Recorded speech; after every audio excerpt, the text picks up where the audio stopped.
Bonjour à tous et bienvenue sur ma chaîne. Aujourd'hui, on va parler des listes en HTML. Alors, les listes sont des éléments essentiels pour organiser et structurer des informations.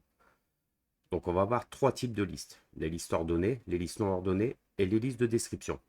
Alors, on va commencer sans plus attendre. Donc, les listes ordonnées sont utilisées pour des éléments qui doivent être numérotés. Elles sont définies par la balise OL et chaque élément de la liste est défini par la balise LI. Donc ici, on reprend sur notre dernier. Ici, donc, on va mettre un lien. Juste par exemple ici. Donc on retourne là. On va mettre un lien pour faire une autre page. Donc on va créer ici déjà notre nouvelle page. Donc list.html. Voilà. On va créer la structure. En title, on va mettre list. Voilà. Et ici, donc, on va lui dire en lien de là. Et on va lui dire que c'est list, par exemple. Voilà, on enregistre. Et donc ici, on a bien liste qui s'affiche. Ce qu'on va faire aussi, on va mettre l'attribut target qu'on avait vu dans le cours précédent avec blank. Comme ça nous permettra de revenir sur de pas fermer cette page et puis de laisser ouvert celle de l'index. Donc là, comme c'est enregistré, c'est bon. On va pouvoir aller. Voilà. Donc ici, le titre liste. Donc maintenant, on va aller sur liste. Donc, pour revenir, on parlait de la balise OL. Donc là, on va mettre un H1. Donc les listes. Et en H2, on va mettre les listes ordonnées. Donc comme on avait dit avec la balise OL. Et donc après, nous avons les balises LI pour chaque élément. Donc on va mettre par exemple ici premier élément. Donc ce qu'on va faire, on va copier ça et on va juste changer. Donc deuxième, si je faisais pas de faute, c'est mieux. Deuxième élément. D'accord, bah, si je me recopie, c'est encore pareil. Et ici, on va mettre troisième. Et voilà. Oula. 2 R, 3. Et il manque le I ici. Voilà, donc là, on a une liste ordonnée. Donc ici, si on voit bien, donc c'est bien ordonné. 1, premier élément, 2, deuxième élément, 3, troisième élément. On va regarder un peu sur la documentation aussi de MDN pour les listes. Alors, ce qu'on peut faire aussi, on peut aussi faire que par exemple le premier élément se retrouve après avec un autre attribut qui est reversed. Donc si on retourne sur la liste, donc on a bien ça, sauf que si on fait ça, on commence bien par le 3. Donc ici, ça sera le 3, 2, 1. Donc ça, c'est les attributs, comme je vous parlais. Après, on a l'attribut start. Donc ça permet de commencer, par exemple, on peut le faire commencer, je sais pas, 9 par exemple. Hop, on fait ça, on enregistre. Et donc là, on fait bien 9, 10, 11. Après, on a aussi le type de numérotation. Alors ça dépend quel type vous voulez noter. Par exemple, ici, on veut noter pour les chiffres romains majuscules. Donc, I majuscule. Donc, si je mettais dedans, ça serait un peu mieux. I majuscule. Entrée. Et donc, on a bien ici en chiffres romains. Et derrière, après, on peut lui mettre aussi l'attribut reversed. Et ça va les inverser comme... Donc, après, ça dépend quel type, ce que vous voulez, en fait. Donc, on peut faire ça. Donc, voilà, le start. Et puis, c'est pareil. Donc, le start, on peut l'utiliser avec les chiffres romains et ainsi de suite. Donc, comme c'est marqué, donc les éléments OL et UL représentent tous deux. La différence, c'est qu'avec un OL, l'ordre est significatif. Par exemple, les étapes d'une recette, genre couper les oignons et ainsi de suite. Donc ça, on utilisera plus une OL pour ça, en fait. Après, on va faire les listes non ordonnées. On va réussir à changer. Hop. Voilà. Donc, les listes non ordonnées, en fait, sont utilisées pour des éléments qui n'ont pas besoin d'être numérotés. Donc, elles sont définies par la balise UL et en fait, comme la OL, chaque élément est défini par la balise LI. Donc, UL et LI. Voilà. On va mettre un titre pour bien. Voilà. Liste non ordonnée.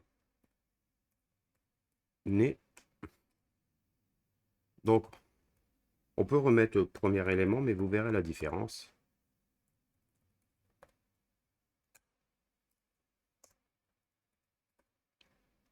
Donc, si je ne remettais pas un LI, ça serait mieux. Hop. Pour aller plus vite. Hop. Voilà. Deuxième élément. Et troisième élément. Oula.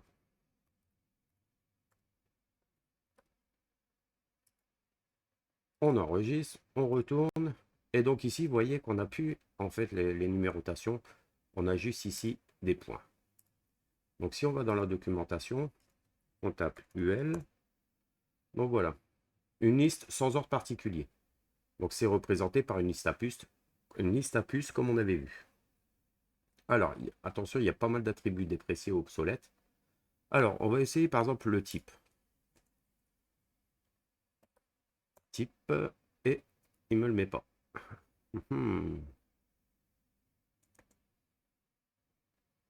Je pense que ça, à mon avis, c'est peut-être déprécié. On va regarder ça. Hop. Donc si, on a bien les circles. Donc on peut mettre soit les circles, disque ou square.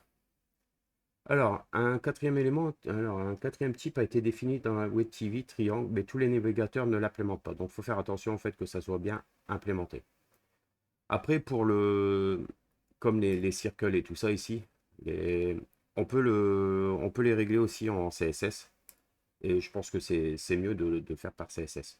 Donc, par exemple, là, ici, une liste, par exemple, c'est une liste d'ingrédients.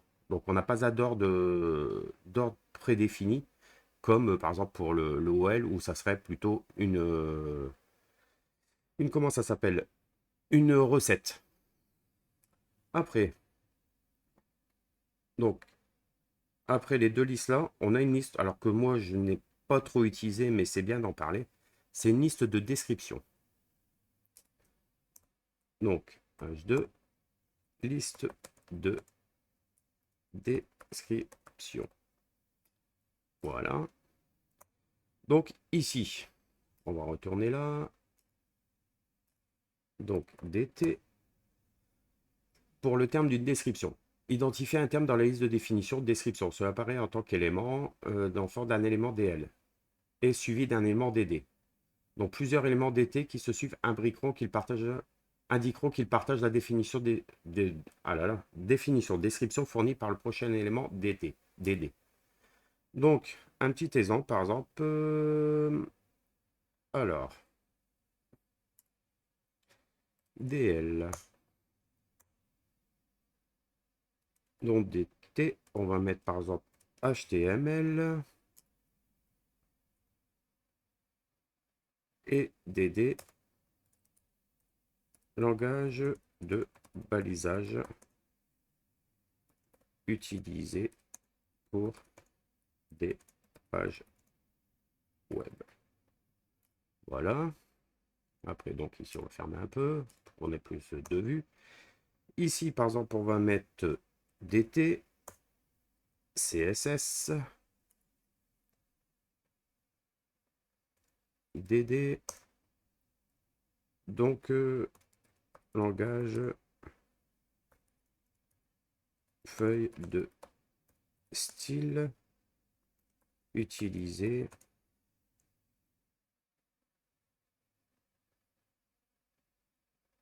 hop, langage feuille de style utilisé. On va pas aller plus loin, sinon ça sert à rien. Donc par contre, il y a des petites fautes qu'on va corriger. Et je pense que vous avez compris un peu. Et par exemple, on peut mettre DT JavaScript. Et donc, on va dire que c'est DD, donc pour rendre le site dynamique. Et si on appuie comme ça, donc voilà, regardez, HTML, langage de base, c'est ce qu'on a écrit ici. Donc en fait, comme ils expliquent là, c'est pour le terme d'une description. Alors en attribut, on peut utiliser des attributs universels. Et donc voilà. Et donc c'est un exemple de liste de description. Donc chaque terme, a sa description. Donc ici par exemple HTML, description, langage de balise. Terme CSS, langage de feuille de style. On va l'utiliser. Hop. Voilà. Alors ce qu'on peut faire aussi, on peut aussi imbriquer des listes à l'intérieur d'autres listes. Ça peut être utile pour organiser les informations de manière hiérarchique. Alors on va faire ça avec les OL et UL. Donc H2, hop, liste imbriquée. Donc par exemple, on va mettre un UL avec dedans un LI. On va mettre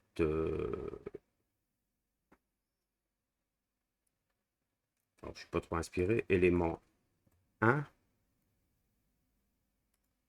un espace. Et dedans, on peut lui remettre un UL avec LI sous élément 1 et hop, sous élément 2. Et par exemple, on pourra lui remettre ici, alors que je ne me perde pas, donc après là, donc ici dans l'autre LI, on pourra lui mettre élément 2. Voilà. Et dedans, on peut lui mettre un OL avec des LI. Donc, sous éléments 3, par exemple. Et sous élément 4. On enregistre, on retourne dessus. Et donc, on a bien, comme je vous ai expliqué, ici, donc, élément 1, donc sous élément 1, sous élément 2. Et après élément 2, par contre, là, ici, on est en ordonnée. Et là, on n'est pas en ordonnée. On est en un ordre. Bon, vous m'avez compris, en non ordonné. Donc, on peut bien abriquer plusieurs listes. Alors après, une liste aussi on va utiliser souvent, en fait, on va le faire, par exemple, une sorte de navbar qu'on mettra en style plus tard. Donc, on va utiliser la nav.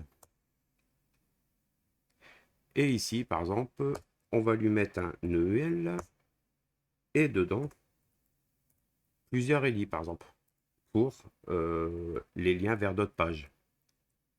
Alors, par exemple, on va lui mettre ici donc un lien. Donc, href,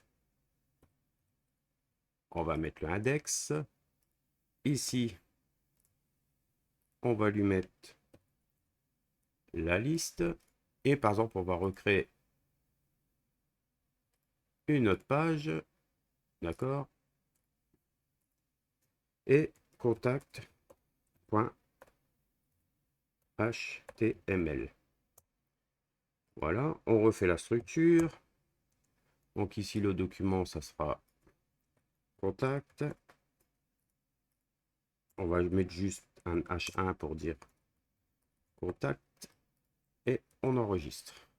Donc ici, dans notre liste, on peut rajouter aussi maintenant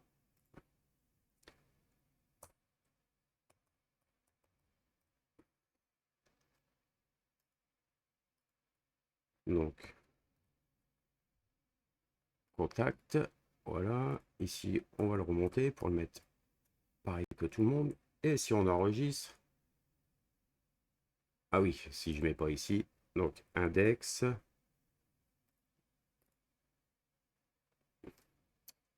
Oh là là là là. Index. Là, c'est liste. Et ici, c'est contact. Voilà. Alors, c'est vrai que je me suis trompé. Désolé pour la petite erreur. On va corriger ça tout de suite.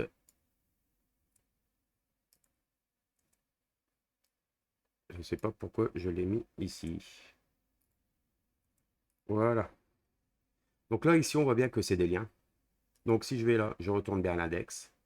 Alors si on veut la même, on prend la nav, on fait un copier, on la met par exemple ici. Voilà. Donc on a bien. Et par exemple ici, on peut la mettre aussi. Après ça, on verra plus tard. Pour l'instant, donc là, si j'appuie sur index, on reste pareil. Si j'appuie sur la liste, là, et sur contact, ici. Donc un autre cas aussi qu'on utilise, la liste.